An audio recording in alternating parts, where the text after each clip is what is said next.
אנחנו חזקות. לא תאמינו עד כמה. אנחנו חזקות למרות שיצאנו לרחוב בגיל 12, 17, 19. אנחנו חזקות למרות שגדלנו עם ילדות שבורה בבית שבור עם אנשים שבורים. אנחנו חזקות למרות שעברנו את כל הרע שיש לעולם הזה להציע. בלי ביטחון, בלי סיבה לחיות, הרגשנו איך זה להיות כלום. פשוט כלום. אנחנו חזקות למרות שנוצרה לנו תדמית של ההיא, כן, ההיא על הספסל. ההיא שמסתובבת ברחובות. קשה לשקם תדמית. ומכל זה יצאנו חזקות. שירת הלב נתנה לנו בית, מקום לגור בו. זו התחלה. בלי זה לאף אחת אין סיכוי.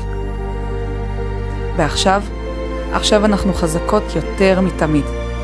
ואנחנו רוצות לעבוד, להתפרנס בכבוד, לבנות את החלומות שלנו. יש לנו מוטיבציה שלא ראיתם. יש לנו כישרון בערימות, ואחרי כל מה שאנחנו עברנו, אין שום דבר בעולם שיעצור אותנו. הגיע הזמן שלנו לתת בחזרה.